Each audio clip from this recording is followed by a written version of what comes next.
Hi friends, welcome back to my channel study connection. आज हम मुड़िया विद्रोह के बारे में पढ़ेंगे।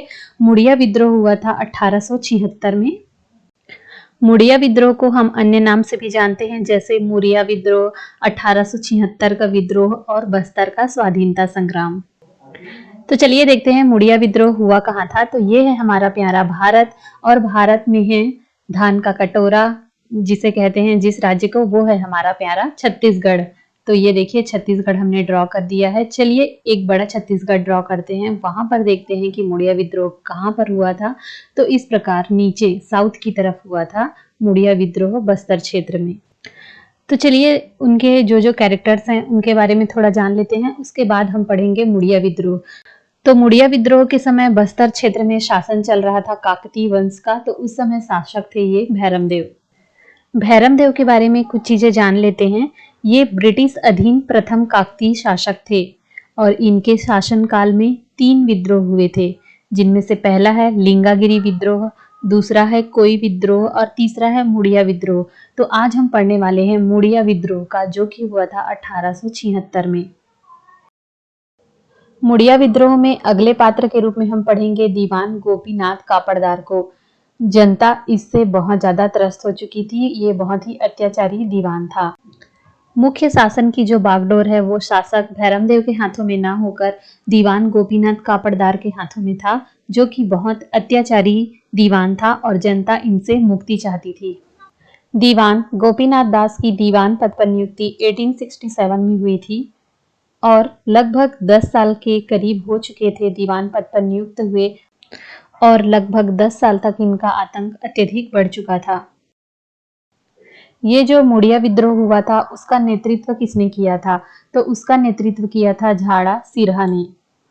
झाड़ा सिरहा का जन्म पुजारी परिवार में हुआ था। ये झाड़ फूक भी करते थे और वन औषधियों से लोगों का बहुत ही अच्छा इलाज करते थे, इसीलिए परगनी में ये काफी ज्यादा फेमस भी थे।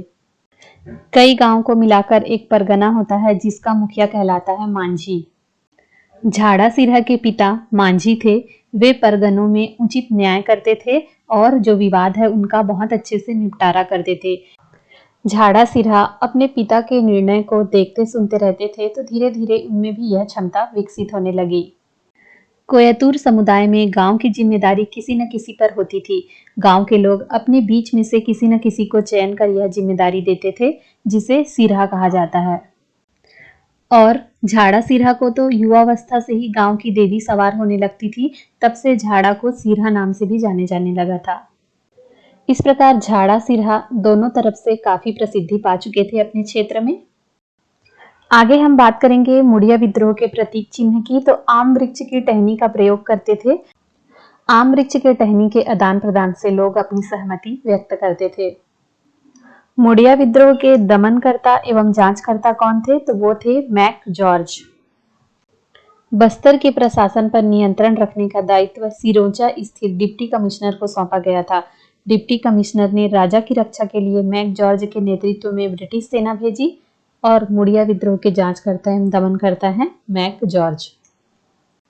कारण, मुड़िया विद्रोह क्यों हुआ था, इसका क्या कारण था? तो हम ये जब सोचते हैं तो सबसे पहला कारण आता है ब्रिटिशर्स की शोषणकारी नीति। लोगों के ऊपर इतना अत्याचार करते थे कि लोग परेशान हो चुके थे। अंग्रेजों की वजह से ये मुड़िया विद्रोह हुआ।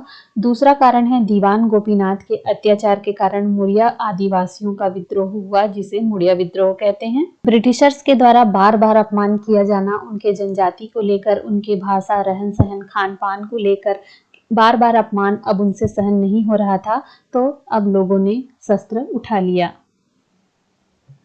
अब आगे देखेंगे मुड़िया विद्रोह किस प्रकार से हुआ।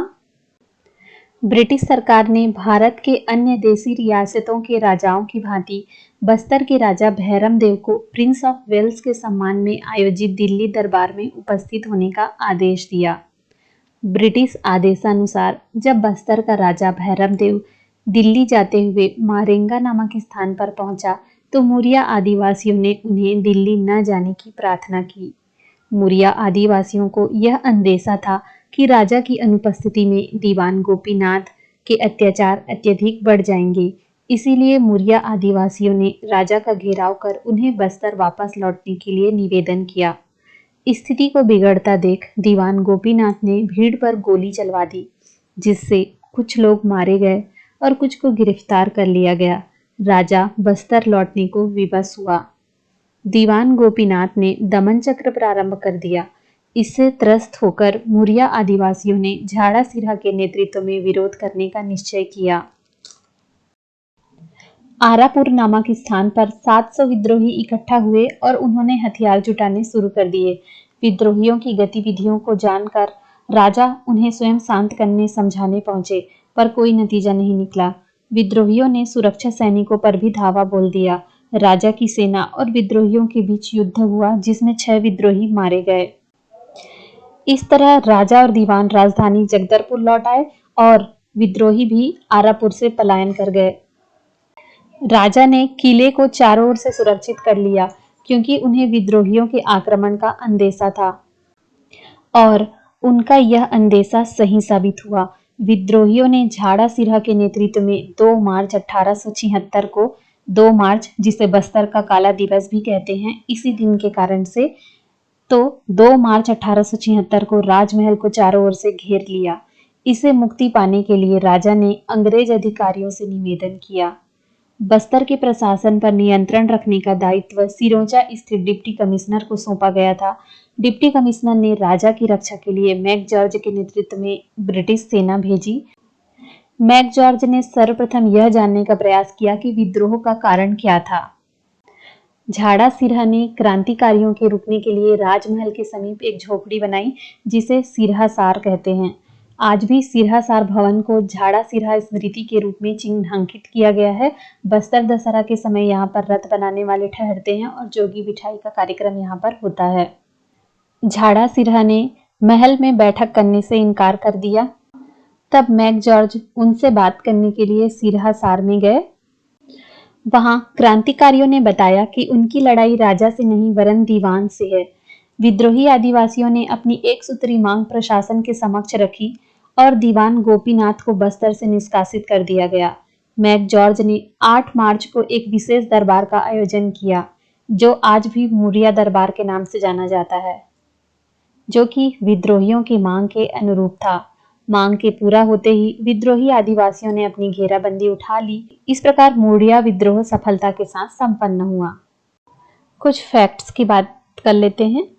सिरहा सार भवन जगदलपुर में है, जहां पर मुड़िया दरबार लगता है, जहां पर राजा, प्रजा, समाज के लोग, अधिकारी सभी बैठकर समाज की समस्याओं के बारे में चर्चा करते हैं।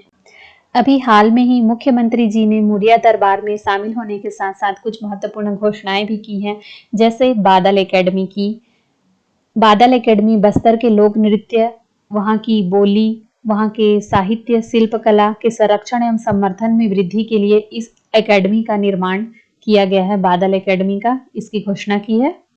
और कुछ घोषणाओं में जगदलपुर इंजीनियरिंग कॉलेज का नामकरण अब वीर झाड़ा सिरहा के नाम पर किया जाएगा। ओके फ्रेंड्स, तो ये था वीडियो हमारा मुड़िया विद्रोह को लेकर। अगर आपने इसमें एक छोटी सी भी बात सीखी हो, आपको थोड़ी सी भी जानकारी अच्छी लगी हो, तो हमारे वीडियो को जरूर से लाइक कीजिएगा, चैनल को सब्सक्राइब कीजिएगा, और भी ऐसी अच्छी वीडियोस देखने के लिए जल्दी से चैनल को सब्सक्राइब कर लीजिए। Thank you so much for watching and keep watching study connection.